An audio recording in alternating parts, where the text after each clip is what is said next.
said Serbia was finished, sanctioned in the 1990s, bombed in 1999, cut off from arms markets, and left with rusting Cold War leftovers. But instead of fading out, the Serbian armed forces did something strange, ineffective. Old tanks were rebuilt instead of scrapped. Obsolete rockets got new guidance. Guns, missiles, drones, and aircraft from rival powers were stitched together into a force that looks chaotic but hits hard. Analysts started calling it a Frankenstein military because nothing about it should work this well. So how did a cash-strapped Balkan state turn leftovers into leverage and deterrence? Like, subscribe, and let's start with how collapse and sanctions forced Serbia to reinvent war itself. When Yugoslavia collapsed in the early 1990s, the Serbian armed forces didn't start fresh. They inherited the bulk of the Yugoslav People's Army arsenal, one of the largest stockpiles in Eastern Europe at the time. Tanks, artillery, air defenses, aircraft. On paper, it looked like power. In reality, it was a trap.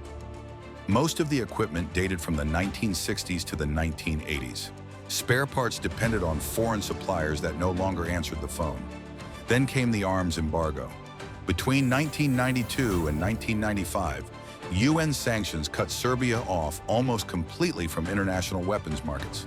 Defense budgets collapsed. Importing replacements was impossible. Even basic maintenance became a problem. This wasn't long-term planning. This was survival under pressure. Instead of retiring aging systems, Serbia kept them breathing. Military depots turned into improvised engineering hubs. Crews stripped vehicles down, reused parts, rebuilt what they could, and sent machines back into service that should have been dead. By the late 1990s, estimates showed over 70% of Serbia's ground forces equipment still came from the Yugoslav era. That reality rewired doctrine. Standardization died. Flexibility took over. The foundations of the Frankenstein military weren't born from ambition. They were forced into existence by isolation. And once sanctions lifted, Serbia didn't abandon that mindset. It refined it. The heart of Serbia's Frankenstein military sits on tracks. The M84 was introduced in the mid-1980s as Yugoslavia's version of the Soviet T-72. More than 1,000 tanks were built before the country fell apart. When the wars ended, Serbia still had hundreds of them. Heavy steel, strong engines, completely outdated brains. Buying new tanks wasn't realistic. Scrapping them would have left the army exposed. So Serbia chose the only path left: rebuild them. That decision led to the M84 AS1 and AS2 modernization programs. These weren't simple touch-ups. Engineers added explosive reactive armor to stop modern anti-tank weapons. Thermal sights allowed crews to fight at night. Old analog systems were replaced with digital fire control, laser warning receivers, and remote weapon stations that let crews stay protected inside the tank.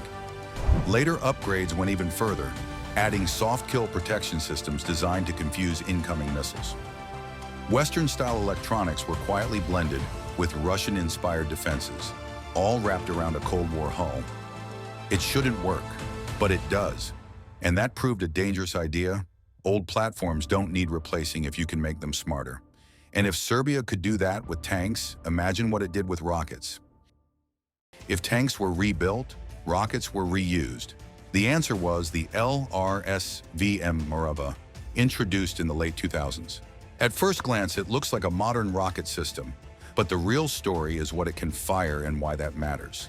Serbia had massive stockpiles of old rockets left from Yugoslav times. 122mm Grad rockets, 128mm Oganj rockets. Decades old, but still deadly. Most armies would scrap them. Serbia didn't.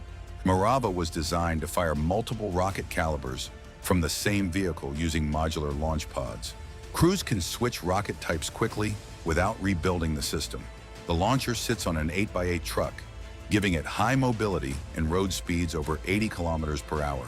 Modern digital fire control, GPS navigation, and automated aiming systems allow it to strike fast and move before enemy radar can respond. Old rockets suddenly became harder to track and easier to use. This wasn't about nostalgia, it was math. Use what you already own. Upgrade the brain, not the ammo. Turn storage depots into firepower. And once Serbia mastered reusing rockets, it turned its attention upward to defending the sky itself. Modern wars aren't just fought on the ground. They come from above. Drones, helicopters, cruise missiles, often cheap, fast, and hard to spot. Serbia knew it couldn't rely on one tool to stop all of that, so it built something unusual, the Pasar-16.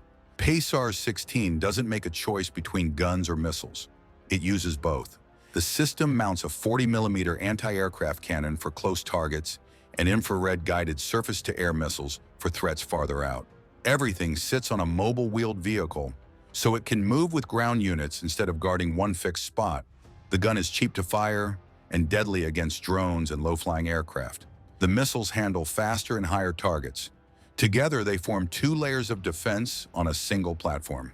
Pasar-16 was built specifically with modern drone warfare in mind, a lesson learned from conflicts in the 2000s and 2010s. The system uses electro-optical sensors, laser rangefinders, and digital fire control, allowing it to work day or night without radar giving away its position. It looks strange, but it works. And once Serbia secured the sky at short range, it pushed even harder on ground firepower. Rockets weren't enough. Serbia also needed guns that could hit hard, hit far, and move fast. That's where the Nora B-52 enters the picture. This is Serbia's modern answer to long-range artillery, and it's become one of the most important pieces of its comeback. The Nora B-52 is a 155mm self-propelled howitzer mounted on an 8x8 truck. It can fire NATO standard ammunition with a range of over 40 kilometers, depending on the shell. Thanks to automated loading and digital fire control systems, crews can deploy, fire, and relocate quickly before enemy counterfire arrives.